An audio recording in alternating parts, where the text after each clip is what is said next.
Good morning and welcome back to Funchal on the island of Madeira. We are here for day 6 of the World Para Swimming European Open Championships. My name is Paul Noble and as always I'm delighted to be joined in commentary by Liz Johnson. Morning, Liz. Morning, how are you? Can't see you, I'm I have okay. to ask. Well, we're doing all right. Day 6 out of the 7-day competition. We're last in so far. And it's quite a busy heat session this morning. We start off with the 400 freestyles for the S13 classifications for both men and women. 50 freestyles, back to the sprints again. We saw a lot of sprints yesterday. And we go on to the 100 backstroke then. A couple of 200 freestyles as well, and finish off with 100 breaststroke for the men. So we saw a lot of sprints yesterday, Liz, but we're more on the 400s and the 100s and a couple of 200s as well this morning. Yeah, still a busy day of freestyle though. I think we seemed yesterday's heats. We had a lot of freestyle peppered with a couple of butterfly events, a breast.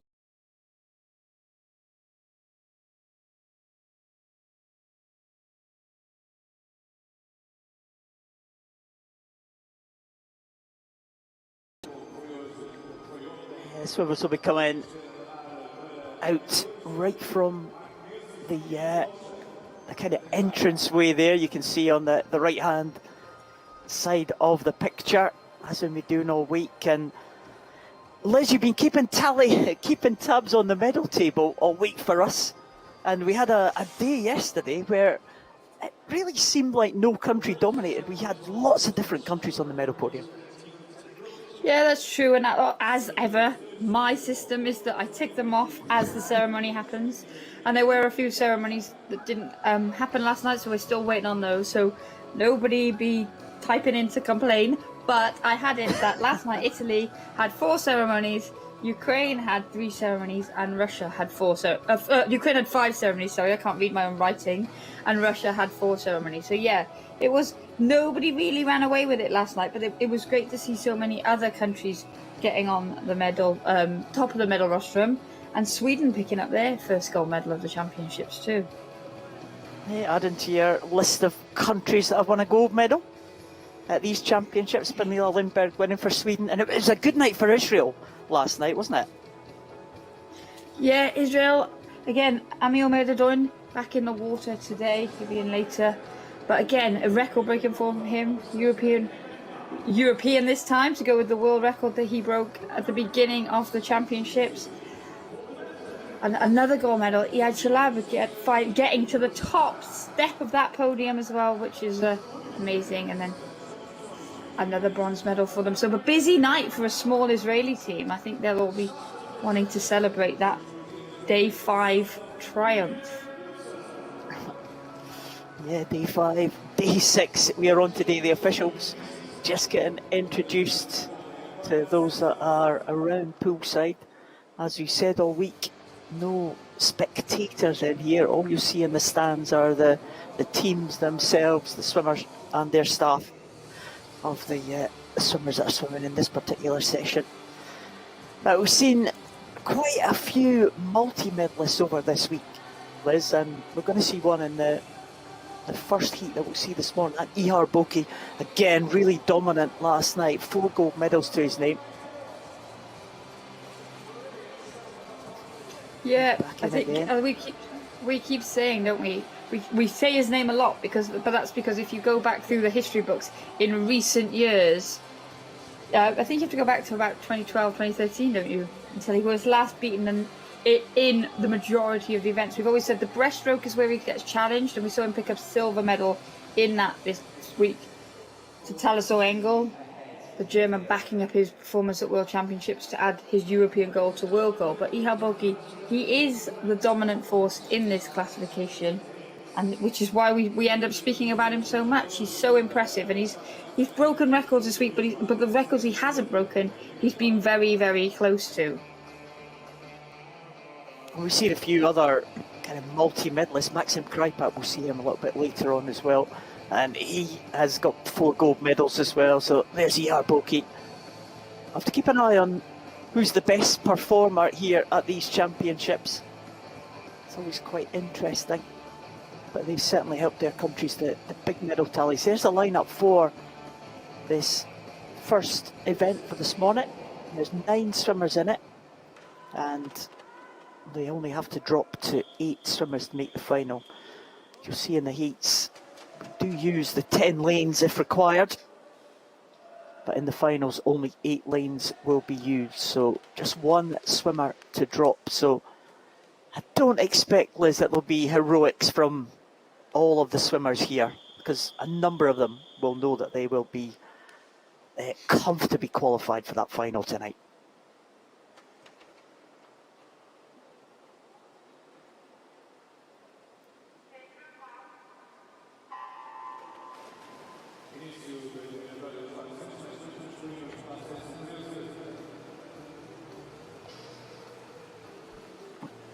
So Yarboki looking like he's just going into a early lead there,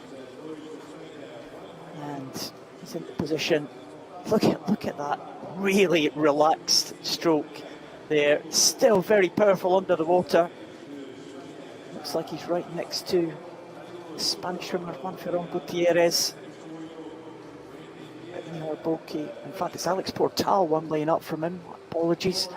Yarboki, Krilo Galashenko in those 2 yellow lanes, but Boki looking really, really relaxed in the early stages. Yeah, Bihar Boki, he really drives his stroke from his legs, and we've said this all week.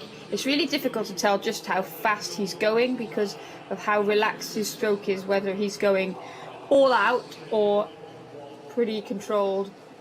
As we can see, he is here down this first 100, but it's actually Alex Portal, that's of France, on the left of your screen, that's the fastest on the world rankings this year. I mean, Ihar Boki will be looking to change that tonight, but that's great for Alex Portal to know that he's moving in the right direction. And we talked about it last night in the yesterday teen events about how these younger athletes, how they must feel, and actually I think it gives them something to chase. I think it gives them the motivation to get out of bed on those dark, rainy mornings.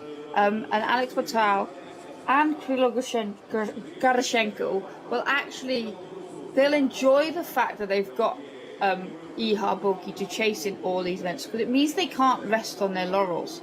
But as expected, these 3 athletes at the front, very comfortable. The 3 World Championship medalists from London 2019, just moving away from the rest of the field, but all together. At that turn, 2:04, my clock seems to have stopped, Paul, so I don't know if you've got a clock. There we go. So they yeah, maybe a little bit of technological problems here, technology problems, as our timing system's got a little bit of a glitch in it, but we can still see the guys. We're pretty sure that that will catch up by the time they come to the end of this race. Coming to the 2:50 mark now, as our system just for us, isn't it? And it is Galashenko who takes the lead over Yarboki, and Alex Portal in 3rd place there. And it looks like 4th place is Ivan Salguero Otesa from Spain. We are having a few technology problems this morning, so bear with us. Hopefully they'll sort themselves out, but it's a good job we can see the swimmers clearly, Liz, because Yarboki and Alex Portal and Krilo Galashenko clear in the lead, and this will be a good morning swim for them, isn't it? They'll be enjoying this, those 3.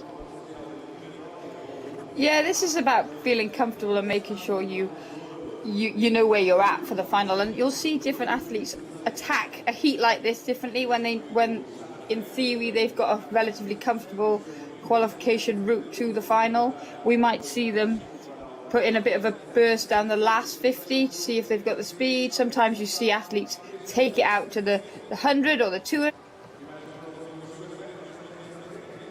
in the morning, but here these athletes have all gone pretty comfortable, and you can see now is Alex Portal. He does seem to have gone to his feet a little bit down this final 50 metres. It'll be good for Portal if he can get that centre lane for the final, because they'll be in a bit of a battle, him and Galashenko especially, and it looks like that's what Portal's trying to do.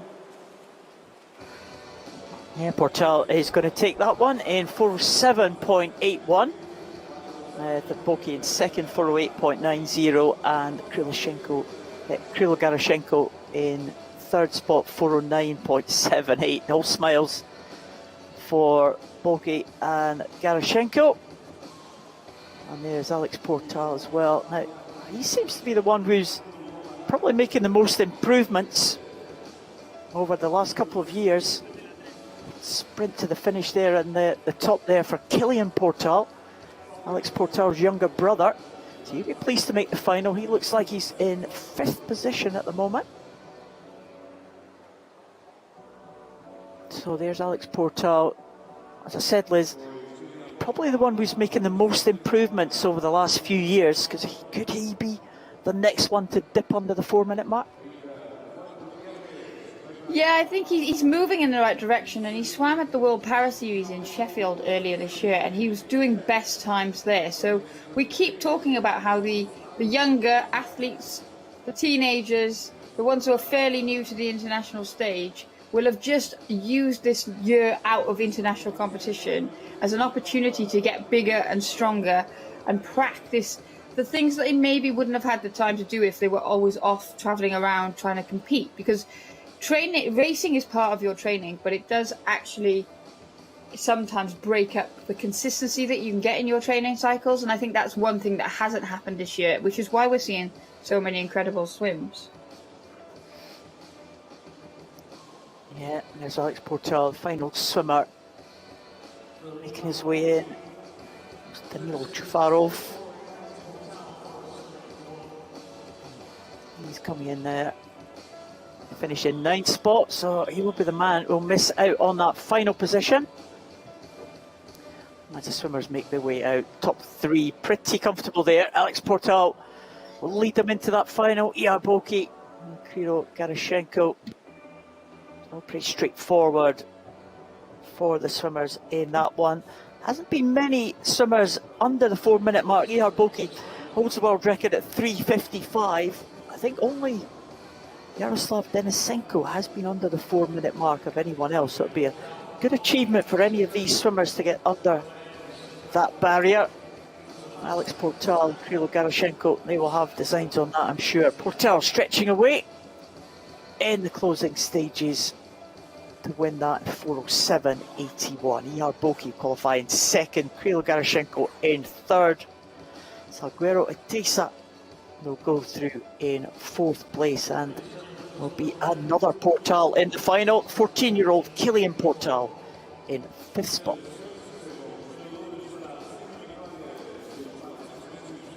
We'll then be on the way out for Heat 1 now. How's the technology, Liz? Are we holding up? I think we're back. We're back in business. I think so. I think we're back. At one point, Ihar Boki looked like he'd stopped swimming on my screen, which is when I thought, okay, that doesn't happen. that's not going to be right. Yeah, we have our timing software that beams the times back in real time to us here. We're obviously not in Madeira. We're commentating from home because of the COVID restrictions. So we're really reliant on the technology working for us. It's been great so far. Just one blip a few days ago. But I don't want to remind you of that, Liz. No, you don't. Not if you want to still be my friend. We have the 400 freestyle S13. Just 4 swimmers taking the start for this one. There'll be 5 in the next heat. So just again to lose 1 swimmer from the final. We have Roisin Rian from Ireland. Roisin, a medalist 2 days ago in the backstroke, 16-year-old. Yana Berezhna from Ukraine will go in lane number 3. Carlotta Giri from Italy goes in lane number 4, and Ariadna Edo Beltran goes in lane number 5. This is the women's 400 freestyle S13. Well, we have 3 S13s, actually a combined event. The S11s and the S12s are swimming up against the S13s, and Yana Berezhna just going over the turn there. She is an S11 swimmer. Yeah, and the event has been combined for a number of years now on the international stage, and at the World Championships in 2019, it was actually Rebecca Myers of the United States of America, the S12 athlete, that did take the victory. And we'll see Anastasenko go in the second heat. She was the silver medalist, and then Carlotta Gili picked up the bronze in that race. And we can see here Carlotta Gili going very well. She's had some good sprint events this week. Her backstroke, she broke the world record. So she's in another Italian coming into this race in fine form. And she's, again, another athlete who can cover such a range of events. Yeah, she has been very good, Carlotta Gili, this week.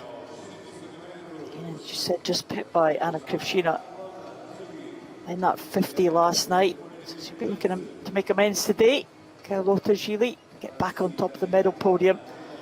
Just going over in second is Ariadna Edo Beltran, kind of finalist at the World Championships in 2019 and a medalist at last Europeans as well when they were held here in Funchal in 2016. Bronze medalist on that occasion. And right up there at the top of your picture, Roisin ní Rian, the newcomer from Ireland, who's had an incredible week. Just making her international debut here in Madeira, and she picked up a bronze medal.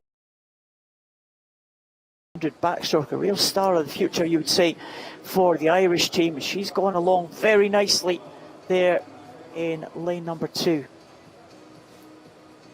Yeah, ní Rian, she's run 4:48.82 in Italy earlier this year. She entered this race without a entry time, which is why she's at that top of the screen. You can see athletes who don't have entry times at the point of entry end up being allocated to the outside lanes, because the way that the lanes get seeded is that lane 4 is the fastest, so that's where the fastest entry time goes. Then the next fastest entry would go into lane 4 of heat 2, and then the next fastest entry would go back into lane 5 of heat 1, and then the fourth entry would then go into lane 5 of heat 2, and so on and so forth. And so ní Rian finds herself out at the top of the pool, actually swimming very, very well here. And if she had been in the centre, she would be having a good old battle with Adrada Edo Beltran in that centre lane of Spain. Well, the best times of the two swimmers just gone over now.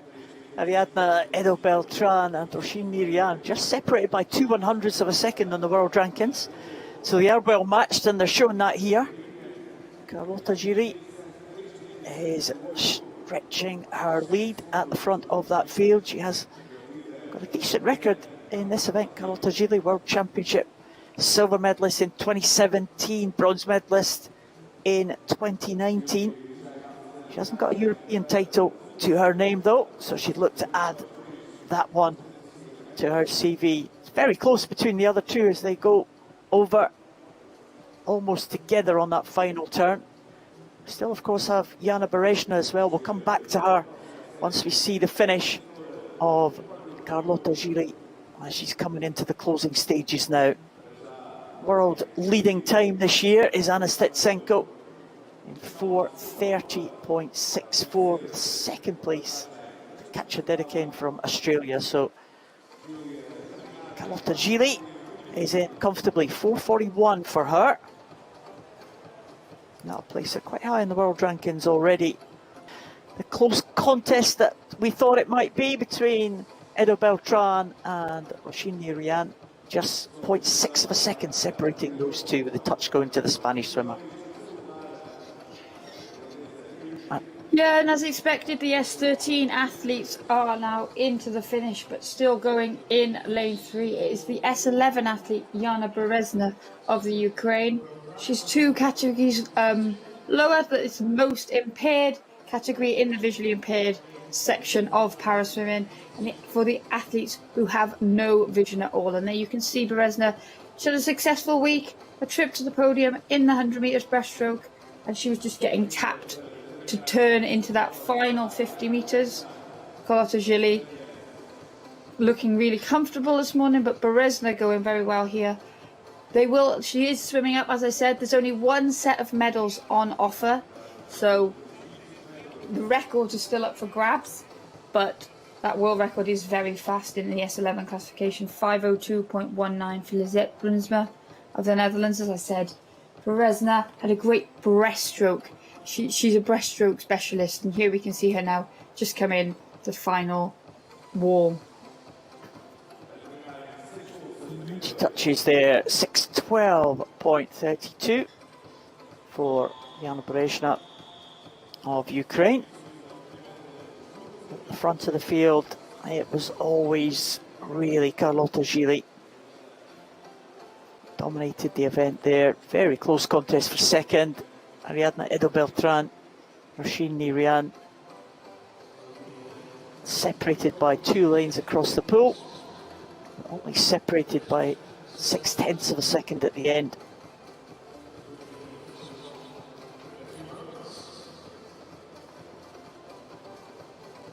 And just wait for the official result. Here we have it. Carlotta Gili taking that one, 4:41.31. Ariadna Edo-Beltran and Rasheen Rian, they will progress to the finals. Only 5 in the second heat, so they will be in the top 8. Yana Beresna will have to wait to see if she has another swim tonight.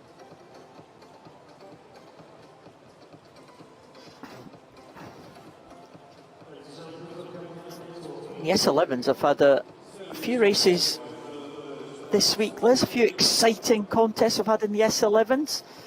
The men's S11s especially have been really competitive, real big field of swimmers in each of the S11 races. Yeah, we say so often that the S11 athletes, they really swim to the max. They have to swim to the max every time they swim because they have no reference point at all in terms of how they're doing to the rest of their competitors.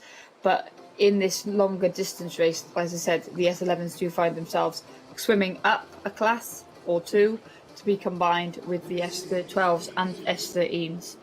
But there has been a lot of exciting races, and Anna Stastenko, they're in that centre lane. She's having a good meet.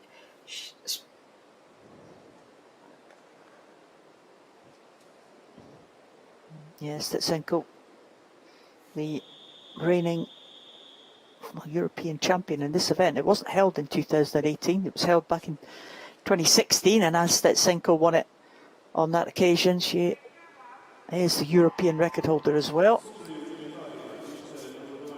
Good lineup. Sabatseva from Russia goes up there in lane number 2. Nila Labuda from Germany in lane 3. She's an S12 swimmer.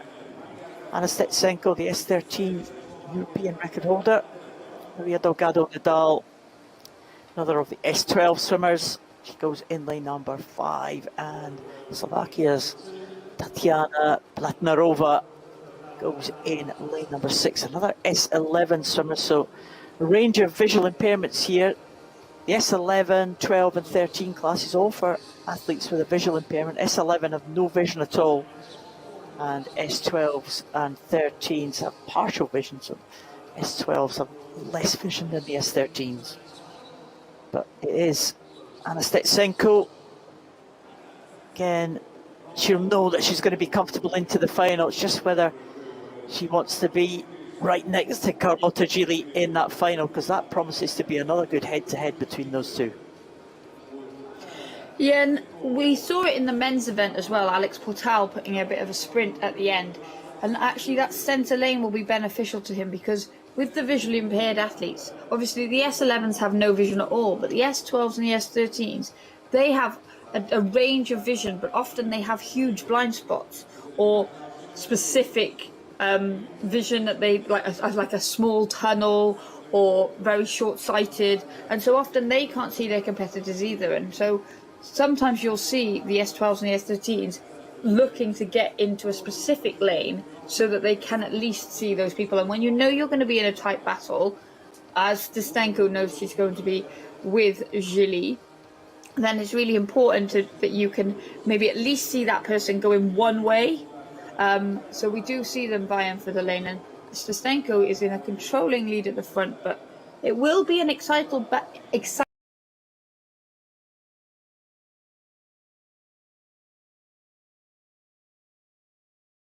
sometimes the advantage that the visually impaired athletes don't get is that generally in the call room there's a screen up on the wall, and you can watch. If you're in the second heat, you can watch the first heat and you can see the times. But the visually impaired athletes can't see that. They might be able to see the screen if they're in S13 or in 12, but they won't be able to see maybe the specific time. So they don't always, unless they hear the times announced in the first heat, they don't have the same benefit of going in the second heat a lot of the time as other classification athletes do. Yeah, visually impaired athletes just generally have to swim their own race. They have to just concentrate on what they're doing. It happens all the time in visually impaired races. And it's Stetsenko. Well, she will have a game plan coming into this. And she looks like she's executing that very well. She's stretching away from the second place swimmer. That's Maria Delgado Nadal. And Stetsenko coming into the 300 mark. We see the tappers, Liz, we've certainly seen them for the S11 swimmers, but some of the S12 swimmers also choose to be tapped. Yes, and the tapper is based on whether you have the ability to see the wall and it not affect the way that you swim into that wall. And a lot of the S12 athletes are very poor vision and are quite near being S11s. So there's a huge... S12 has got the biggest range of vision in it, and that's why you see some athletes using a tapper and some not in that S12 category. Because again, as I was saying earlier, it depends on what their vision is. So some people have a really, really pin-sized tunnel where they can. If you ever tried to focus through a pin-sized tunnel, it's painful and it's really difficult, and you miss a lot. And others will have difficulty with depth perception or be missing their field vision. So. No, as with anything, no two athletes have exactly the same vision, and that's why we see a range of ways in which they implement strategies to come into the turns and the finishes. Stetsenko coming into the finish there, and European record holder touches in 4:34.93. That'll be the fastest into the final. Carlotta Gili was 4:41. Maria Delgado Nadal coming in now, and just stretching for that wall. Spanish swimmer in 4:55.55. She'll be in now behind the three swimmers in the first heat. Just coming in now was the Russian swimmer Alexandra Jabaltseva. 5:06.94. Should see her comfortably into the final. Nila Labuda will be in the final as well for Germany. Just coming in there in line number 3. Nila Labuda just holding off the challenge there at the end. Tatiana Blatnarova will come into the finish and tap now. Just in the middle of our back, and 5:46.28 should see her comfortably into the final as well. Blatnarova, as you said it earlier in the week about Blatnarova, Liz, she is in her 4th Europeans, but still only a teenager still, and 19 years of age. Yeah, it's incredible to think just how experienced some of these athletes are and still so young. And Anastasenko, she is also a very experienced member of that Ukrainian team, and that Ukrainian team having a very successful championships.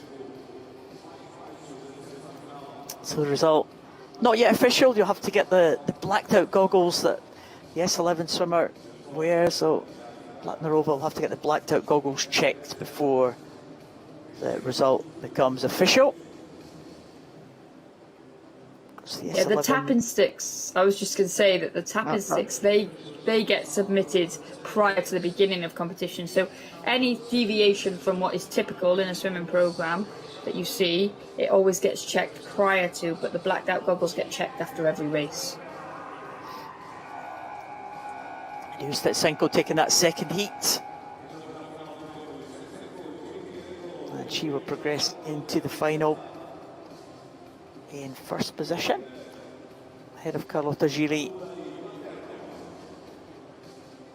and Ariadna Edo Beltran, Roisin Nirian, Maria Delgado Nadal, all the way down to Tatiana Platnerova. That will be your 8 finals. A range of classifications here, all swimming up for one set of medals in the women's S13 400 freestyle. Back to the other end of the pool now, Liz. It is back to the sprints. 50 freestyle sprint in the S7 class. Again, Yeah, we had a lot of 50 freestyles yesterday, didn't we? It's good to see some more today. We've seen some people returning. We're in the relay last night.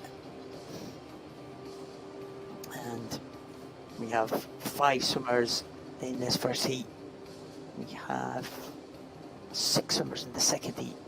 And there's the lineup: Nicholas Anderson, Igor Efrosinin, Sergei Sukarev, Federico Biccelli, Carlo Kanizovic. That is the lineup for this first heat. Federico Biccelli's had a busy week, hasn't he, Liz? Yeah, he's been on relay duty a number of times for the Italian athletes. He's swum a few individual events, and now he's getting to his favoured end of the programme with those freestyle individual events in this first up for him, 50. He goes in lane 5, Sergei Sukarev, world champion from back in 2015, goes in lane 4. Well, we see Sukarev got off to a very good start, as did Igor Efrosinin of Russia in that blue cap. But it is Sergei Sukarev going very well down this first 25 metres. You can see he's pulling away from the field. He's taking Efrosinin with him, but at the moment this is all about Sergei Sukarev. Yeah, Sukarev, an excellent swim here, 28.06 for Sukarev. That's a very good heat swim for him. Make sure of that place in the final with that one, 28.06. Biccelli came through for second place, just getting the touch over Efrosinin. There's Efrosinin just going out the water there. He's pleased with his swim of 30.44, but no doubt about that one. Sergei Sukarev, right from the start, got off the blocks better than Biccelli, as we would expect. Biccelli came through in the closing stages, but Sukarev looked really good. Yeah, Sukarev was impressive right from the start gun. And as you said, Paul, Biccelli, a lower leg impairment, so he came back very strongly, and just to pip that second place finish ahead of Igor Efrosinin, who also got a very good start, but Sergei Sukarev dominated that heat. Well, Sukarev was silver medalist in the World Championships in 2019. He was also silver medalist here when the Europeans were last in Funchal. So he'll be hoping to go one better tonight, and he looked in good shape there. 28.06 for the Russian. Federico Biccelli in second and Igor Efrosinin in third place. Those three, with those times, you'd imagine they progress to the final, but 6 swimmers in the second heat and some big names as well.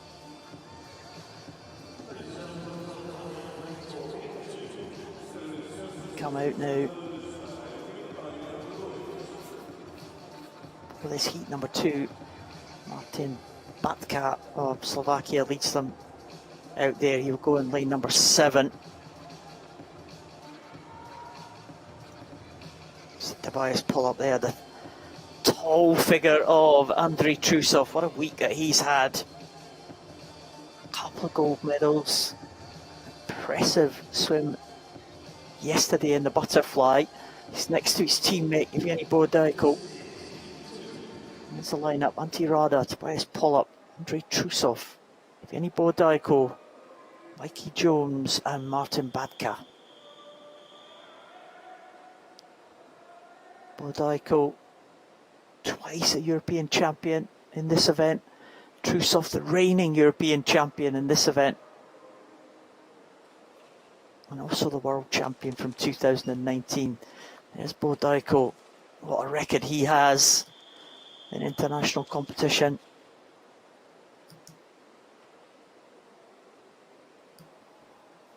Andrei Trusov, the world champion, European champion, the world record holder, goes in lane number 4.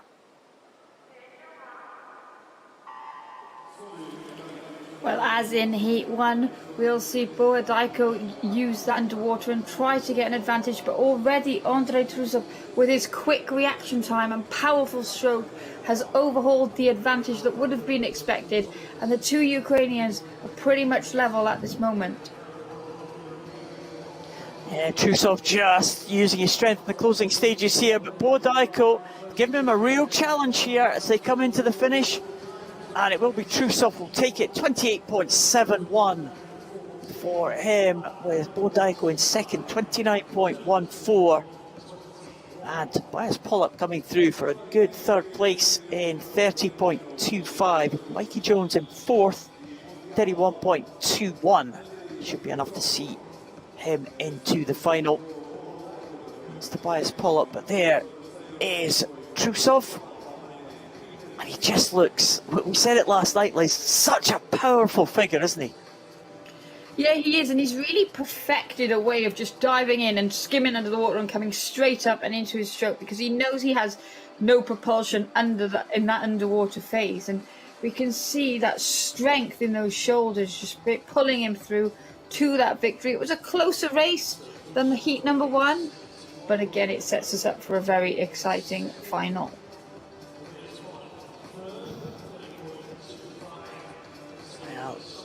Trusov just getting to the wall ahead of his teammate Bo Daiko, with Tobias Pollock in third spot there, 28.71.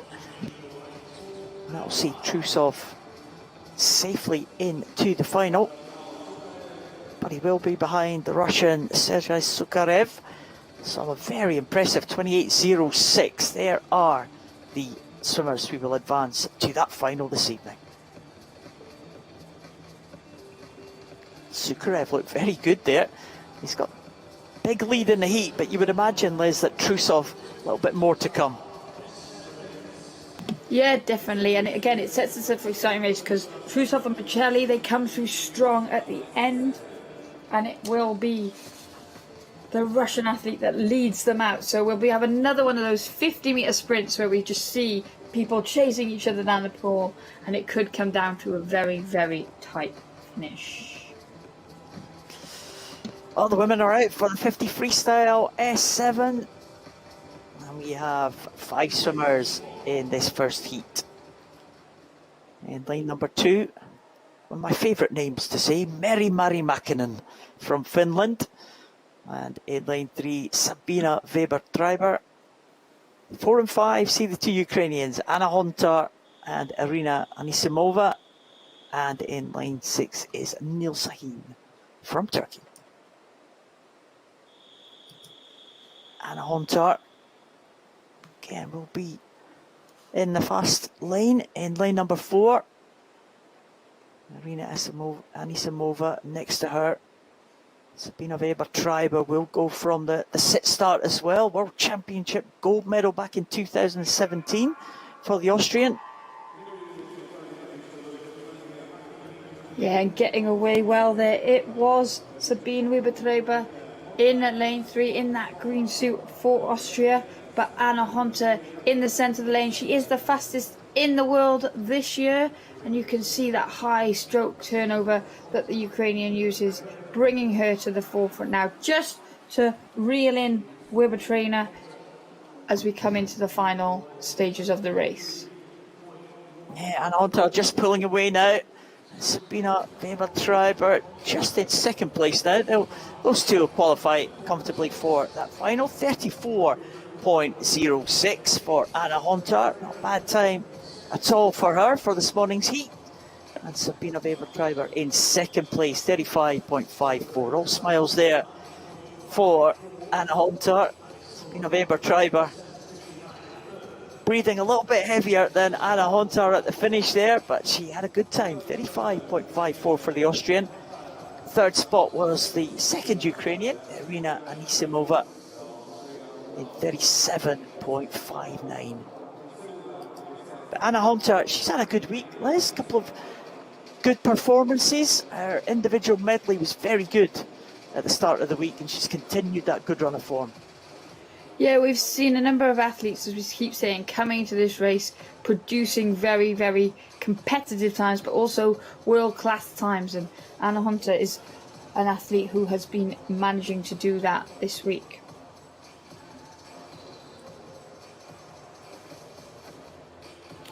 And again, Anna Hunter, she's been around for 2 or 3 years now, but she's only just 17. It seems like she's been around for a long time. 17 years of age. Anna Hunter, 34.06 in that heat.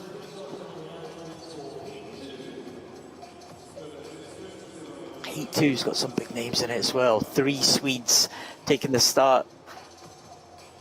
Ida Anderson-Wolf goes in lane number 2.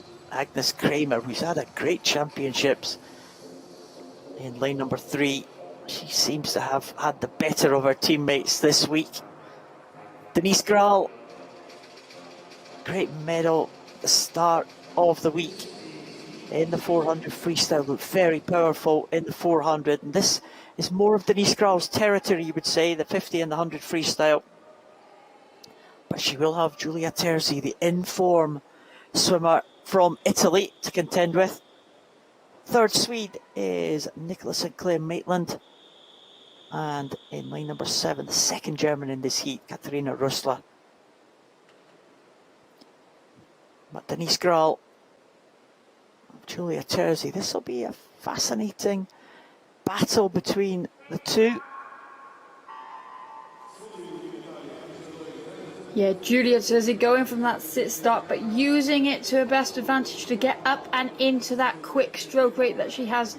Denise Graal is the European champion, she is the World Championship bronze medalist, and she would have come in as the pre-race favourite, but Giulia Terzi of Italy is having a fantastic meet. We've seen that she's got incredible speed. She broke the European record in the 50-metre butterfly, and here we can see the athletes neck and neck as they come into the final 5 metres. Giulia Terzi might just have the edge. The longer arms of Giulia Terzi gets in there, 33.89. Just 0.17 ahead of Denise Graal. And Agnes Kramer continuing her good run of form this week. But there's Giulia Terzi, 33.89. She was really pleased with that butterfly swim yesterday. European record set in the butterfly for Giulia Terzi. And also a winner in the individual medley as well, ahead of Anna Hunter on that occasion. But there, Agnes Kramer, probably the best away in that yellow cap of Sweden. But once they got up and into their strokes, the main 2 contenders, Denise Graal and Giulia Terzi, coming in almost together. And that is going to be another fascinating battle tonight, Liz. Yeah, absolutely. I mean, Terzi and Graal, they had a good battle, but you throw Anna Hunter into the mix as well, and the excitement just continues. Giulia Terzi taking that one with Denise Graal in second place, and that time 34.06. Well, that is absolutely the same time as Anna Hunter in the previous heat. Agnes Kramer in 36.95. So Giulia Terzi will be in the centre lane for the final, and on either side of her, 34.06, Anna Hunter and Denise Graal. Sabina Weber-Treiber in 4th position there, ahead of Agnes Kramer. Well, as you said, Liz, throw Anna Hunter into the mix exactly the same time as Denise Graal there. Yeah, it's going to be exciting. We saw some exciting sprints yesterday. We've seen some exciting races all over the distances within the pool, and that's sure to be another one tonight. The men's 100 freestyle, S14, heat 1. They are behind the blocks now. We see Adrian Longaran-Cares for Spain, Conor Morrison and Tom Hamer from Great Britain, Nathan Mallet from France, Javier Labrador Fernandez from Spain in 6, and Simon Blaise from France in lane number 7.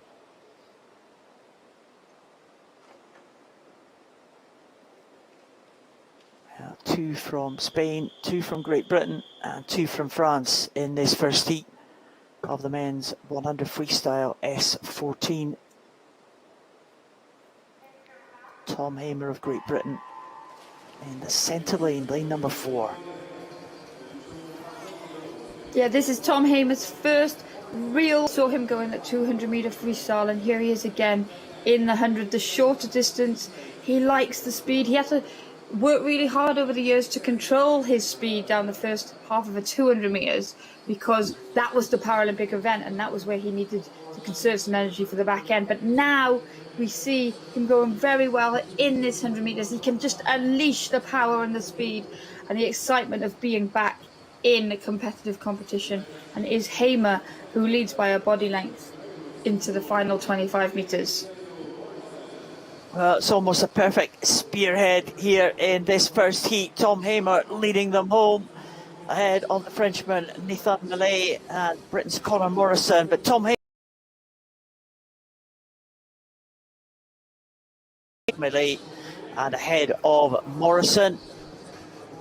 So comfortable swim there for Tom Hamer. Should see him into the final. Nathan Mallet in second position for France. Should be safe enough to make that final 2, but of course we do have another heat to come and some fast swimmers will go in that heat. Conor Morrison in third spot. He'll have a close eye on the second heat to come. Yeah, those athletes really couldn't afford to hang around because there is another full heat to come, and out of that heat, half of the entrants didn't have entry times, so you couldn't look at the entry times and work out what you needed to go. And that'll be one of the reasons that Tom Hamer took it out so fast. But Nathan Mallet of France also swimming well. We've seen him in a couple of relays this week already, and this S14 category is really shaping up to be an exciting mix of fast swimmers for later today. A new race for them, a new event, so a bit of an unknown, and that always makes it even more intriguing, I think. It's not been a Paralympic event, this one. We do have a new event in the Paralympics. It's the 4x100 freestyle relay. Men's 400 freestyle S14 Heat 1 result. Tom Hamer from Great Britain takes it in 54.42.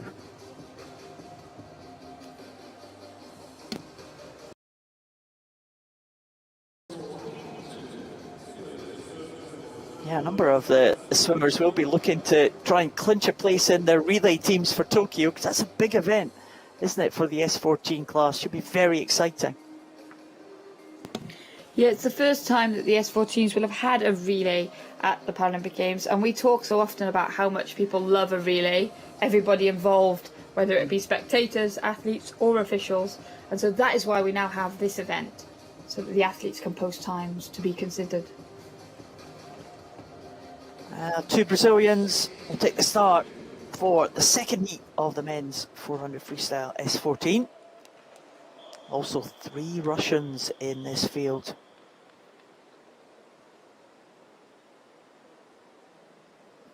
Vyacheslav Emeliantsev, who already has 2 European titles to his name this week. Vasyl Krajnic from Ukraine next to him, line 5. He too has 2 European titles to his name, but the winner of 4 open titles is Gabriel Bandeira from Brazil, who goes right up there in lane number 1.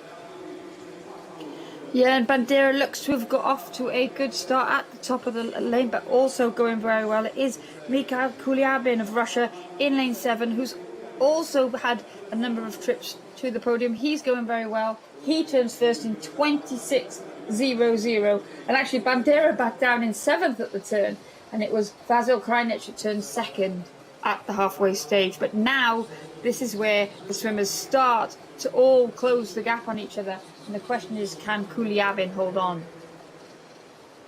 Well, they're all coming back on Kuliabin and Bandera. Well, we've seen his trademark is a very strong second half of a race. And look at that. He's come from 7th to 2nd and almost snatching the win at the end. But Kuliabin holds on by 1/100th of a second. But what a second 50 for Gabriel Bandera from Brazil. 54.64 for him, 54.63 for Kuliabin. Vasil Krajnic in third, 54.98. But Kuliabin, who took that out, managed to hold off the advances of the rest of the field. Gabriel Bandera, great finish for the Brazilian there. With Vasil Krajnic in third. Yeah, quite often these S14 athletes have a tactic, and they've also had to work really hard with their coaches and their support staff to find a way that works for them. Because as you can see, Kuliabin, he went for, I'm going to go out as fast as I can and I'm going to hold on. Bandera seemed to start well, but then it was slow over the wall and he was 7th to feet.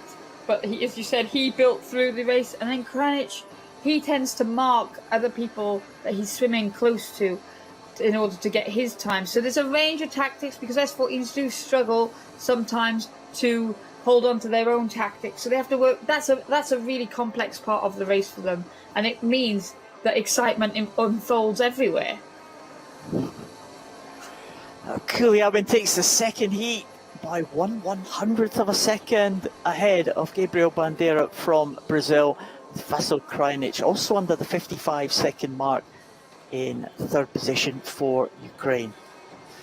Tom Hamer will lead the qualifiers into the final of the men's 100 freestyle S14 ahead of Mikhail Kuliabin and Gabriel Bandera.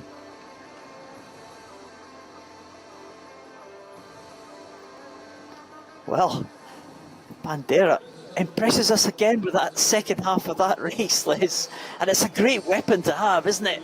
If you could just pick it up in the second half of the race. Absolutely incredible. We've seen it in the past as well, haven't we? That when people have that weapon, it plays on the minds of the other. In lane number 4, just been incredible swims from him this week. 4 swimmers in this first heat of the men's 100 backstroke S9. Arian Cristian Notru from Romania goes in 2. Yar Shelkanau from Belarus goes in 3. Hugo Didier from France in 4. Jonas Kessner from the Czech Republic in lane number 6. So no swimmer in lane number 5. So Kessner out on his own. But Hugo Didier, gold medalist yesterday in the 400 freestyle. Gold medalist in 200 metres individual medley. A lifetime best in the 100 freestyle. And this is the event where he made his name. We always thought of him as a backstroker, burst onto the scene, winning the European title in 2018. And he's going to be right in the mix for the title again tonight. Yeah, and we saw another informed swimmer, Shalkanau of Belarus, to slightly better advantage than Hugo Didier, and as he goes over the turn, that is prevalent. 31.03 for Shalkanau, 31.52 for Hugo Didier, and it's Jonas Kessner that's currently in third, 33.21. But Hugo Didier, he's swimming with confidence. He knows he's got the strength.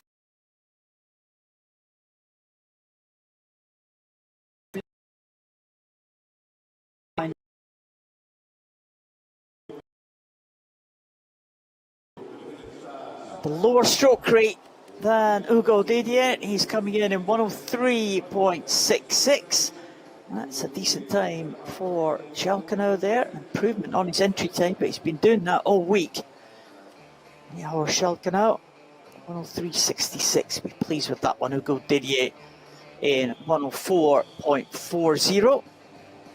He's had a busy week. That should qualify him for another final. Jonas Kessner it was in third spot for the Czech Republic in 108.97.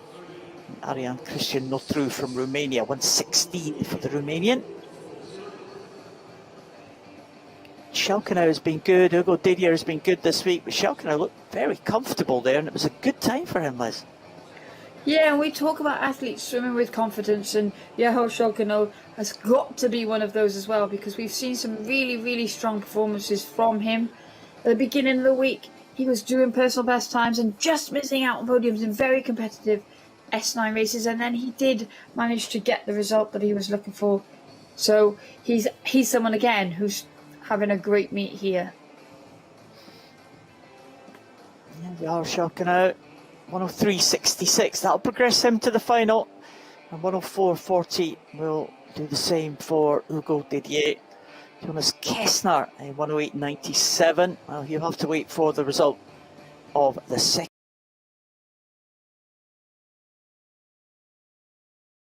And the second heat, well, a couple of the big hitters are going side by side. Simone Barlam of Italy will be in lane number 4. The world record holder.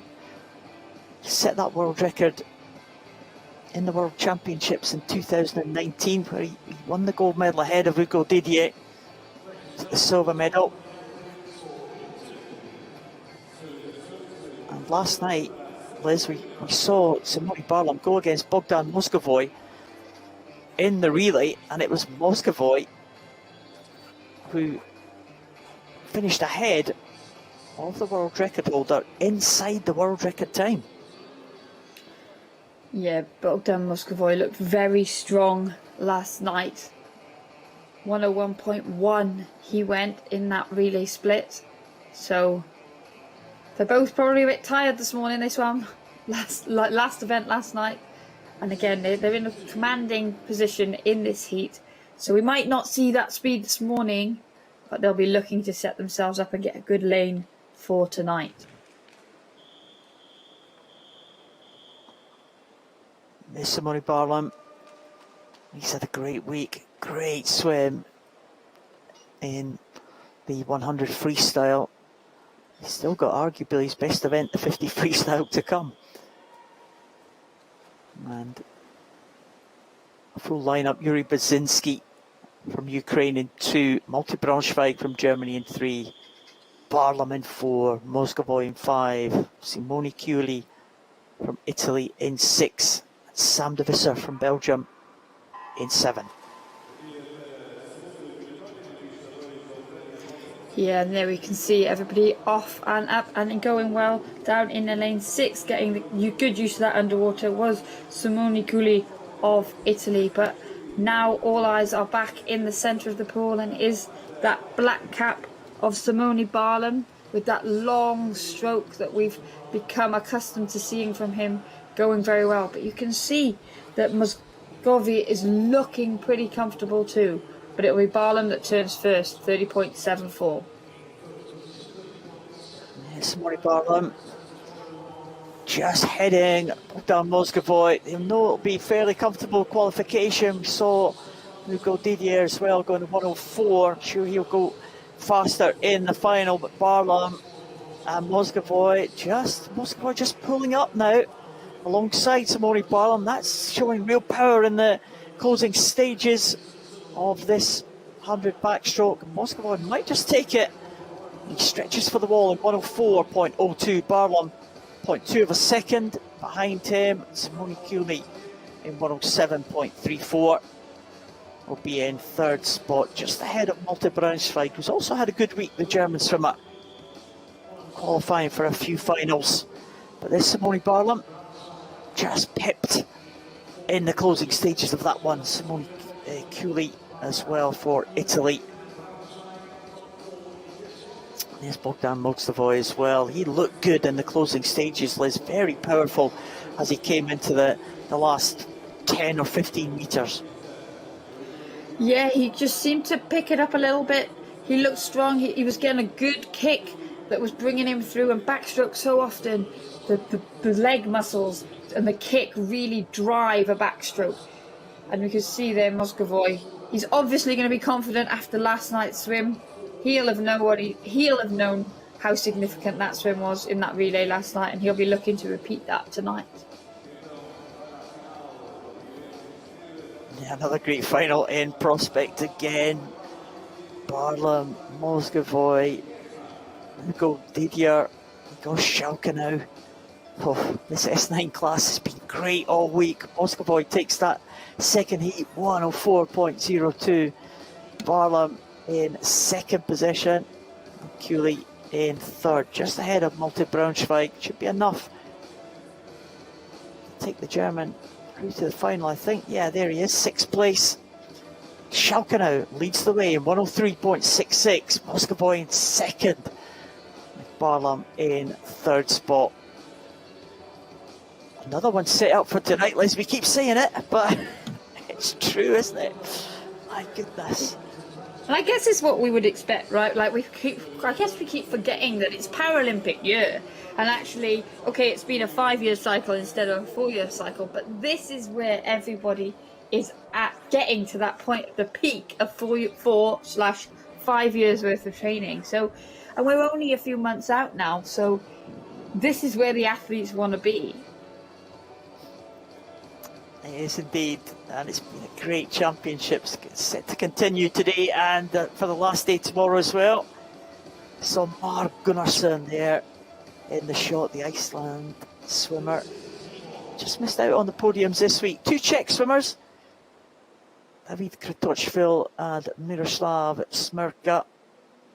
There's 44 years between the two Czech swimmers. Kratochvil 13, Smirka 57. There's Mark Gunnarsson. He'll start as favourite for this one, bronze medalist at the World Championships in 2019, but local favourite Marco Meneses, bronze medalist at the European Championships in 2018, Marco Meneses. And Mindaugas Divilaitis for Lithuania goes in line number 6. This is the S11 class again. These swimmers have no vision at all. And you saw there Mark Gunnarsson getting a lot of height off that start, and he's come up and in lane 4. He's now found that lane open. He's going to look to take himself down this first 50, but it is going very well in lane 5. The European bronze medalist, the crowd favourite. There was to be a crowd, of course. Marco Menezes of Portugal going very well in that yellow lane line closest to us, but now coming through strongly also is Divlatis of Lithuania, who are also having a good meet. Yeah, it's Meneses just with the lead there. Again, he's gone to the lane ropes. Mark Gunnarsson gone to the opposite side of the lane ropes. And he's trying to stay straight, Mark Gunnarsson. He's doing a good job there. But Meneses might just have the edge here as he comes into the closing stages. Mark Gunnarsson is trying desperately to get back on terms with Meneses here. But it's Meneses who's going to take this one as they come into the closing stages here. Marco Meneses of Portugal looking good. That'll please the host nation. Mark Gunnarsson in second position. World Championship bronze medalist, and Divilaitis in third place for Lithuania. Be pleased with that one, but that man will be pleased for Marco Meneses. That I think might be his fastest time of the year, Liz, in that heat. Yes, it is very good. It's jumped him up to second in the world rankings behind the Netherlands' Roger Dorsman, who went 108.76 back in April in a meet in Eindhoven. But Marco Meneses is there. He had a great first 50 and he held on to it all the way down the second 52. Mark Gunnarsson did very well to swim down the centre of the lane. Very different strokes that they had. And there we can see just, again, a different turn. And of course, a lot of these S11 athletes have never had vision, and therefore their stroke techniques might look very different to your textbook strokes that you would see, because they've had to have it described to them and they've gone with their interpretation of what that looks like. So we do see a range of different techniques, both at start, turn, finish, and during the race.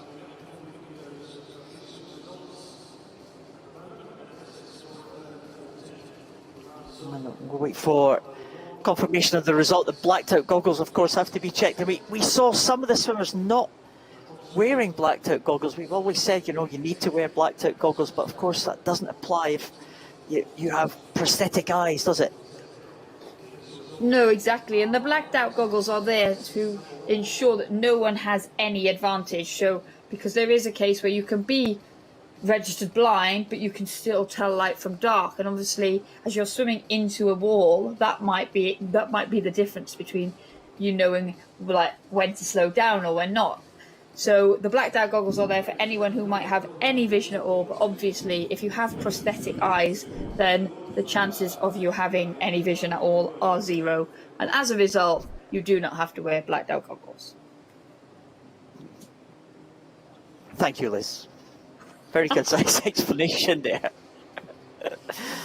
It's Viktor Smirnov, the man with the world champion. In fact, he is the reigning world champion and the reigning European champion. He's got a great record over the years. Started really his rush of medals that he's collected back in the Athens Paralympics in 2004. See 6 European championships, Viktor Smirnov, and he's still picking up the medals. His first world championships was back in 2002 in Argentina. So was mine, but he's still swimming. I'll just sit here. I was retired by then. Anyway, yeah, you're just starting on your journey, Liz. Journey. 3 Ukrainians, 2 Poles, and 1 Russian in this one. And there's Wojciech Makowski. He's known as a backstroker. We see the tappers there, Liz. And, you know, the tapping, I remember I've tapped as well. You know, I've had a go at it, not in the major competitions. And the freestyle and the breaststroke were quite easy to tap. And of course, when I was doing it, it was always on the head of the swimmer you tapped. I think the techniques are a little bit different. But backstroke, really difficult because the arms are coming over in front of you and you're looking and you're thinking, oh boy, where am I going to tap here? Can't reach the head. So difficult for the tappers to do that. Very important job. Yeah, and actually they spend a lot of time in training practicing it because you're right. On backstroke, there's a tendency for the arms to come in the middle of the body line, and that's exactly where the tapping stick would go. So the timing is extremely important because if you get it wrong, then it can be disastrous for both the turn and the finish. Smirnov will be the favourite. Makowski, though, has challenged Smirnov at these European Championships. He won here in 2016, Makowski. Smirnov won in 2018 with Makowski in the silver medal position. So these two know each other very well. And Smirnov off to a good start there. Makowski just down slightly. And Artukov from Ukraine also having a good start there. But there is Viktor Smirnov on the left. Makowski just coming back now as they come to the turn. But a good start for Alexander Artukov there. Yeah, and at the moment it does look like Artukov is in the lead. That graphic is slightly wrong, I think. And Artukov, he went over in 33.32. And then it is Makowski in 35 flat for second, and currently Viktor Smirnov in that third position at the turn. But it's very close again from the two Ukrainians, Smirnov and Mikolai Serbin, who got that really close finish just by 6/100ths on the 200-meter individual medley earlier in the week. But here, still going well, is Artukov of Russia off that start. But it is Makowski trying to get back in his final few meters. Oh, it's all very close at the end. The tappers there looking very carefully for their taps at the end. And I think it is Artukov from Ukraine who's just taken that one. 1:12.18 for him. Makowski in second, just 3/100ths behind. It was very tight indeed. Viktor Smirnov came through for third place in 1:13.27 with Mihailo Serbin in fourth in 1:14. So 3 Ukrainians in the top 4 spot with Wojciech Makowski in 2nd position there. And that all tightened up at the end there. But the 2 young Ukrainians looking good. Artukov, just 18 years of age, looking good there, sitting first 50. Got a very good start and managed to hold on to the victory coming down that second line. Yeah, Tukov really took it out there down that first 50 metres, and he'd done the work. But as we say on the S11 races, the work is never really done because you can't see your competitors chasing back. If you lose your lane line, you can lose direction. You can end up swimming a couple of extra metres, and we always see such close races. And Tukov taking that victory this morning, but I'm sure there'll be a tight race again tonight, and have 3 Ukrainians in the top 4 in that second heat is an exciting prospect for their team. It is. That was a great shot of the tappers there at the end. Oh, expert timing there from these tappers, just waiting for the arms to go over, then kind of tapped in the stomach almost of the swimmer going over. Here we go. The arms going over. Bang, there we go. Perfect. That's what you want from a tapper. We've seen some expert tapping in the past. We've seen some not so good, even in the major championships. It always gives us some drama, doesn't it, Liz? I always feel like when I watch I love the S11 events, but there is part of me, I hold my breath. Like you said, when it's being tapped and they come into the wall, if they get caught on a lane rope, or even if they're in a really tight race, because as we saw there, just a few 100ths of a second, and it's just like there's nothing in it, and you're willing them to go quicker, but you know they're not going to catch someone out of the corner of their eye like other athletes do. So it's all very dramatic. Alexander Artukov does take that one, but look at that, Viktor Smirnov. Wow, disqualification for the most experienced man in the field. So if that result stands, he's not going to make his way into the final to defend his European title. And that means that the man leading the way is Marco Meneses, the home favourite from Portugal, with Mar Gunnarsson in 2nd position. Wow. Well, that's a shock, Liz. It is, and what a result for Marco Meneses. Now we wish there was a crowd in the pool, don't we? Can you imagine the noise that would be erupting around the venue? Wow, goodness. We'll wait for that. We have seen protests over disqualifications, but it depends what the disqualification is for, really, whether you're able to protest it or not. But we'll keep an eye on that one. But as it stands, Viktor Smirnov will not be making his way into that final. So move on to the next one.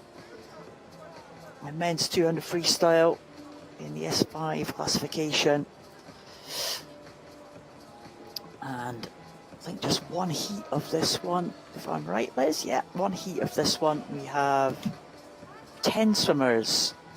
It will be whittled down to 8 for that final. You're always right, Paul. I don't know what you're talking about. You're always right. It's because our system we have here at home, it only shows 8 lanes on it, so we have to kind of scroll down. So I have to make sure I get to the bottom of that screen. And there we go. There are the 10 swimmers. Stefan Fuhrer from Switzerland goes in 1. Another home swimmer, Ivo Rocha from Portugal, in lane number 1. The 2 Russians next to each other, Chernaev and Kubasov. Francesco Bocciardo from Italy in 4. 3 Spanish swimmers there in 5, 6 and 7. Ons Bertrand, Huerta Poza and Sebastian Rodriguez. And we have Korin Kutlu from Turkey, Bashar Halabi from Israel. There's Francesco Bocciardo, had a good start to the week. Liz, I think he's had a couple of days off. We haven't seen him in the last 2 days, I think. He's very much a freestyle specialist, isn't he? And again, just where the programme comes from, isn't it? But he's going to be glad to be back in the water here. Yeah, this is definitely one of the events. There's a speciality of Francesco Bocciardo, who made his name as a 400 freestyler when he swam in the S6 classification. He moved down a few years back into the S5 classification, and the S5 swimmers don't swim the 400 in international competition. They swim the 200, switch to the 200 with great effect, you have to say. He's the world and European champion and the world record holder. He set in those European Championships in 2018, and no surprise to see him at the front of the field. No, absolutely not. And we've seen this in the S5 category over the years. There tends to be an athlete that comes to the forefront and dominates the freestyle event for a number of years. And actually in lane 7, Sebastian Rodriguez of Spain, that was him. Former Paralympic champion, former world champion, former European champion. At one time, he was the man that everyone was trying to beat. And then, of course, globally, Daniel Diaz dominated this classification and this event for a number of years, and now it seems as though the baton is being passed to Francesco Borchiardo as he leads here at the halfway stage, 1:15.38. Again, the athletes in the centre lanes will have that advantage of knowing that there's one heat, they've got to drop 2 swimmers into the final, so they won't be going all out, they won't be putting everything into this, because again, Pons Bertrand there to the right of your screen, swimming for Spain, he's having an incredible meet as well. He's the World Championship silver medalist, the European Championship bronze medalist, and Borchiardo will be aware that Anthony Pons Bertrand is swimming very well and they'll be in for a race tonight, but at the moment here, Borchiardo looking very strong. Yes, indeed, that's the last turn. He's gone over safely. Pons Bertrand in second place, some 4 seconds or 3.5 seconds or so behind, and Borchiardo looking very comfortable. It looks like Luis Huerta from Spain in third, and in fourth place, right close to the top there, Dmitry Chernayev. It's a close contest actually for fourth position, but Borchiardo bringing them home, very comfortable for him. His world record stands at 2:23.65, so we know he's got a lot more in the tank. 10 seconds slower than that world record time. He'll qualify comfortably in first position, and Anthony Pons Bertrand in second there, safely in 2:38.79. Luis Huerta from Spain, he will come in third place, lying in third place going into that final. It's a very close contest for 4th, 5th, 6th and 7th. It was won by Dmitry Chernayev, just ahead of his countrymate Artur Kubasov, and Kutlu from Turkey getting in ahead of Sebastian Rodriguez of Spain, the experienced man who just missed out on the 50 freestyle medals. Sebastian Rodriguez, as you said, Liz, used to dominate the freestyle events in this classification, and he has 27 European medals. This is his 8th European Championships, Rodriguez. 27 medals. He would love to add another one to it. Might have his work cut out in doing so, but he'll qualify in 7th place for this final. And we've seen it before, Liz, the outside lane swimmers. Well, you've got to keep your eye on them, especially experienced campaigners like Rodriguez. Might not challenge Borchiardo and Bertrand, but I don't know, this bronze medal position might be up for grabs. Yeah, at the moment, we've seen when these close finishes in the lower places to get through the heats, it means that we get medalists from the outside lanes. And Rodriguez has got a good start in him, a good first 50 metres, and it will be a question of will he be able to hold that for the entire race to challenge the youngsters. Well, Borchiardo is going to be difficult to challenge, I think. Very much the favourite for this one. Pons Bertrand in second position there as they progress to that final. The 19-year-old Spaniard in third place, Luis Huerta. And the Russians will be a threat as well, Chernayev and Kubasov. And Kutlu had a good swim there from Turkey, the young 15-year-old Turkish swimmer. He featured in the Turkish relay team the other night, and he did a good swim in the relay team actually. It's good to see the Turkish swimmers being able to field a relay team, and they had a good squad there. And Kudlu swam with good first leg, so one to watch out for, I think. So the S10 men are out. This is going to be very swift indeed. It's the 100 freestyle. 2 heats again of this one. Sergio Vaquero Ajeno from Spain, first of 2 Spanish swimmers. Alan Gorzalek from Poland, bronze medalist in the 400 freestyle at these championships. Stefano Raimondi, gold medalist in the breaststroke, but perennial silver medalist, it seems, this week behind Maxim Krypak, who goes in heat 2. Experienced David Levesque from Spain. We talked about Sebastian Rodriguez in the previous heats, but David Levesque, a very experienced campaigner as well. Jarno Tierens from Belgium goes in lane 6, and Tadeusz Stracek from the Czech Republic goes in lane 7. But Raimondi and Levesque in those centre lanes should be the favourites for this heat, but it's going to be close. The S10 swimmers, they won't be able to be hanging about here in the heats. No, not at all. And David Levesque got off the block well. We talk about experienced Spanish athletes. The Spaniards have got wealth of experience in their squad at these championships. David Levesque won a silver in this event back in Athens in 2004. And it's Jarno Tierens who ended up getting his feet on the wall first, 26.78, just ahead of David Levesque, 26.86. And then nothing to choose again between Stefano Raimondi, 26.98, turning third for Italy. And now we see those 3 athletes in a line, but Alan Gozalek, the young Polish squad athlete, trying to get back in the mix. But now Raimondi's starting to pull away. Yeah, good finish from Raimondi, 54.82 for him. And it was the young Polish swimmer Alan Gozalek who gets in for second place, 55.31. David Levesque in third, 55.80. Jarno Tierens, we've seen him in a few finals this week. He's been sneaking into the finals in the S10. Good experience from the Belgian swimmer there. He might just manage it again. 56.05 though. He was 4th position, so we shall see if that is good enough to make him into the final. Should be good enough for Raimondi though. He's looked good this week. He's just come up against a very much in form Maxim Krypak. Yeah, Raimondi's been swimming very well indeed, and you just get those meets sometimes where you're swimming well, but someone else is just swimming that little bit quicker, and that's what Stefano Raimondi's found himself up against this week. But again, he's given himself a chance.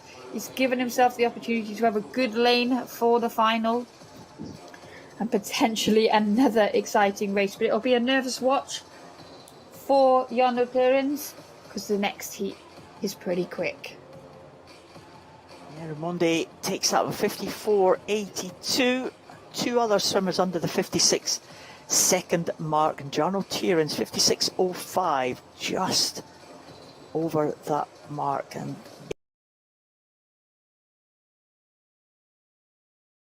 in that first heat, and some fast performers in this one as well. Justin Kaps from Germany, he goes in lane number 2. A 19-year-old German, Dmitry Grigorev.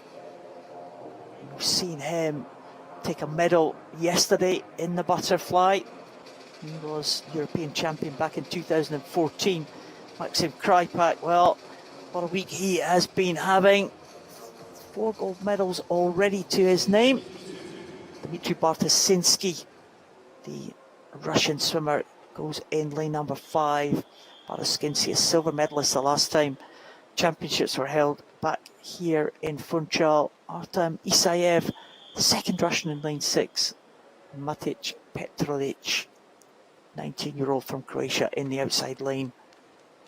Krypak, European record holder, has been in excellent form. That trademark red cap right in the centre of the pool. Yeah, we mentioned him earlier when we were talking about Ihar Boki, and it's a very similar scenario. Maxim Kleipak has had a dominant performance at this week's championships. He's been swimming so close to his best times, and that European record is only 5/100ths slower than the world record that was set in 2010 by Brazil's Andre Brazil. But Dmitry Grigorev, he had a brilliant 100-meter butterfly last night to get on that podium for Russia, and he's the one who's taken it out down this first 50. 26.54 for him. Maxim Krypak just behind him, 26.9, and you can see Maxim Krypak, he's breathing towards Grigorev. He'll know exactly where he is, and now, similar to the first heat, the athletes bunching up towards the finish. Krypak will just stretch, I think, to take that touch. Grigorev 0.2 of a second behind, with Justin Capps having a good swim. The German swimmer right up there in lane number 2. Oh, Krypak touching in 56.05. As I said, they would have the advantage of seeing that first heat, seeing how fast they needed to go. And it's not as fast as the first heat, so swimmers in the first heat would be glad of that one, but Maxim Krypak should be safely into the final, as with Justin Capps, I think, and Bartosiński may well have also just sneaked in as well. So, as we said, Les, the advantage of knowing what you had to do and having the confidence to actually deliver that swim and that time. Krypak just made sure he was on the right end of the finish there, ahead of Dmitry Grigorev, but both of them will be safely into the final. Yeah, because as you said, it is about getting on the right end of that finish, because when you take that risk, there's always a worry that if you're in the wrong end of that 4, you might just be too slow to make it in. So the position is vital when you're in that second heat, even if you do choose to go the slower time. Krypak does get that touch, 56.05. Grigorev in second place, Justin Capps in third, Dmitry Bartosiński in fourth. And I think they will all make it into the final. I think it's another 4-4 split for the final positions. And there we are, Raimondi from the first heat will be fastest in there. In fact, for top 3 times from the first heat. In fact, top 4 actually, because Krypak and Jarno Tiernan's tied on time, 56.05. So top 4 times from the first heat. The next 4 from the second heat, but could come again. Maxim Krypak with a lot more in the tank though. Yes, definitely, and I think Stefano Raimondi will know that, but Stefano Raimondi's given himself a really good position to take up that lane 4. And then another Italian athlete going in the women's equivalent.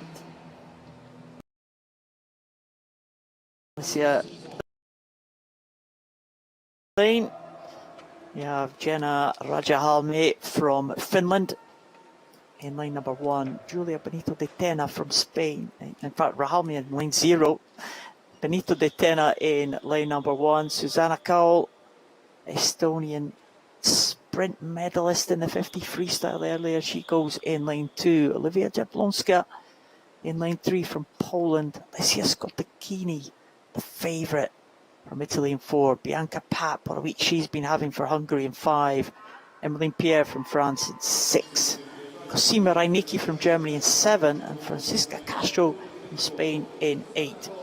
Bianca Papp having a great week, Liz, but so is Alessia Skotakini. Yeah, we've seen some really good performances in these women's S10 events, and again, there's 9 athletes in this heat, so only 1 won't progress to the final. So the likelihood is we won't see everyone play their cards, but they cannot afford to all finish in this blanket at the other end of the pool if they don't want a nervous wait. And Susanna Kaul getting that turn, 30.61 ahead of Emmeline Pierre. There's not much in it at the moment. The 50 freestyle specialist did take it out, but now you can see Pierre and Bianca Papp starting to edge forward as we go into the final 15 meters. Yeah, it looks like Bianca Papp showing that strength as she's shown all week. She won the 200 individual medley. She won the 400 freestyle. She's been extremely strong, and she takes that one in 103.02. She's another one who just can do no wrong this week, and she's looked good there in that freestyle. Again, that second 50, really good. Emmeline Pierre gets in for second place. The French swimmer will be delighted with that one, 104.36. And on the wrong side of some close finishes, a couple of silver medals for Jablonska, but Bianca Papp looking really good there. Came up down that second 50, Liz, looking extremely strong. Yeah, we've seen her finish strongly in a number of events this week. And actually, when you're swimming well like that, you don't want to go too slowly. And she's been out of the water for a few days. She did swim the relay last night, but you just sometimes, if you're swimming well, you just ride the wave even in the heat. And, well, the result, a little bit of a delay there, which is always nervous for the official result to come up, but I think we've got it now. And yeah, here we go.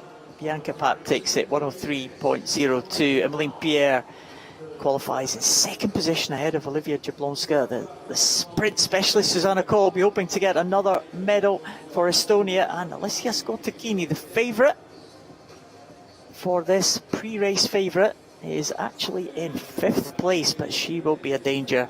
Do not discount her. It was a very close finish, and as we said, pretty easy qualification for some of these athletes, so expect Skotakini to come out very fast tonight. Yeah, you wouldn't want to be reading too much into those heat swims in that event specifically, because you said they all went very comfortably down that first 50 metres. And just like that, Liz, we are moving to the last event of the morning. The last event of this heat session. There we go. And swimmers making their way out here. It's the 100 breaststroke SB6 classification. Some familiar faces, we've already seen them this morning. We have William Perry going for Great Britain in lane 0, Martin Batska from Slovakia in lane 1. 3 Ukrainians all next to each other. Ariane Kabnetsaya, Andrei Trusov and Yevgeny Bodaiko. We have Mark Malyar from Israel in lane number 5. Ben Sivan from Hungary goes in lane number 6. Laurent Chardard from France had a great first couple of days here, the French swimmer. He goes in 7. Sebastian Hargard from Sweden in 8. And the second Slovakian, Radomir Pachak, goes in the outside lane in lane number 9. Again, 10 swimmers in this one. They will go down to 8 for the final. Yevgeny Bodaiko is the world record holder. He goes in lane number 4. Yeah, once again, Bodaiko will be in a lane next to his compatriot Andrei Trusov for the second time this morning. And we can see it's the athletes in the white caps for Ukraine going very well down at this first 50 metres, but also going well. It is Mark Malia, the European bronze medalist. He's already won the 100-metre backstroke at these championships. And this breaststroke is it's open. Yevgeny Bodaiko's got such pedigree in this event, but in recent years on the world stage, it's been Nelson Crispin of Colombia that's dominated. So as we go into this turn, there's nothing to separate the top 3 athletes. Trusov getting that turn, the powerful Ukrainian, 39.55, Bodaiko 39.78, and Mark Malia just 0.2 behind, 39.98 to turn under 40 seconds. But these 3 are at the front of the field now. Bodaiko starting to show his pedigree in this event and try to pull away. He's left that fast start of Trusov in his wake, but Mark Malia trying to go with him. Bodaiko got a great record in this European Championships. Already 4 titles in a row for Bodaiko. We've seen a few swimmers that have had that accolade, but no one's managed to make it 5 in a row. I wonder if Bodaiko can do that tonight. Mark Malyar in second place. And in third spot is Andrei Trusov, the 3 swimmers together again for this breaststroke. Fourth place was Ben Sivan from Hungary. And fifth place was William Perry in the outside lane for Great Britain in 1:31.74. So Bo Dyko looking good, looking comfortable.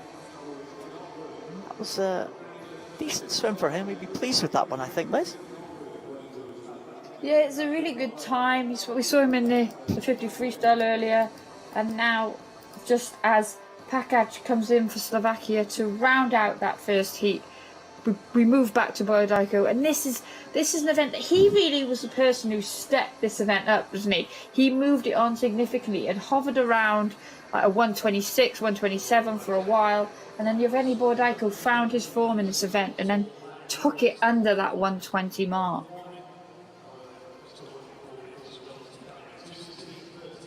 Yeah, Boyodiko, very versatile swimmer. We've seen him go in a number of the events, strong in all of the strokes.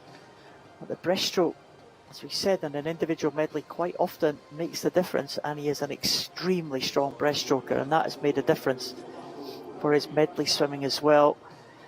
Won that one by a couple of seconds in the end from Mark Malyar.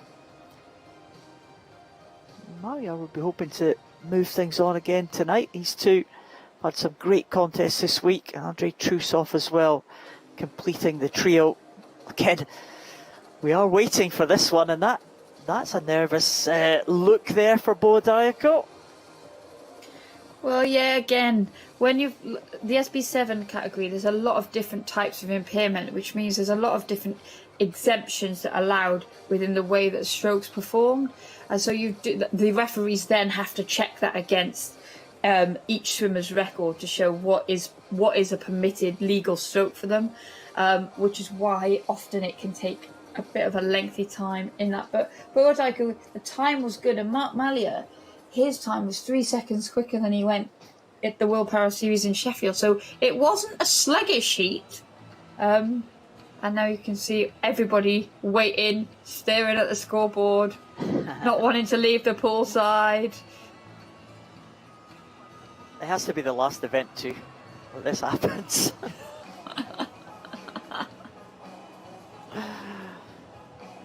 Yeah, they're looking over to the officials there in the timing box there, just opposite the finish. Boyodiko getting that touch there ahead of Mark Malyar and Andrei Trusov. Again, we talked about Andrei Trusov, the tall figure of Andrei Trusov. He's impressed us this week. I mean, he's been coming through in the last couple of years, but this week I think he's kind of really coming of age and really dominating certain events. Yeah, it's powerful. We've talked about this time, again, I keep saying it, but this time away from the pool racing because of the delay, not this delay, but the delay of the Paralympic Games, means that those younger athletes have been able to really make changes and get stronger, and we see the power in Trusov's shoulders. Well, we do have a result. It looks like that no one is affected by that, so it looks like there's no disqualifications at the moment.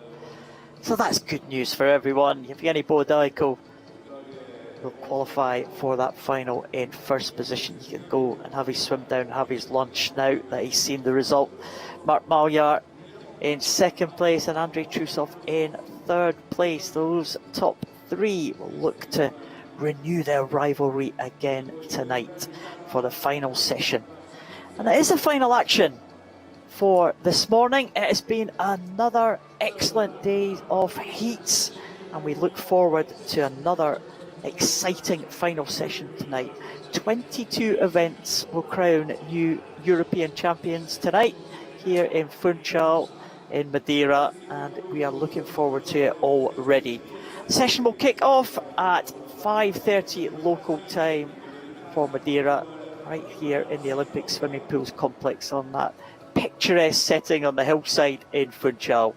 So please join myself and Liz, 5:30 tonight. Remember the time, don't miss it. See you later.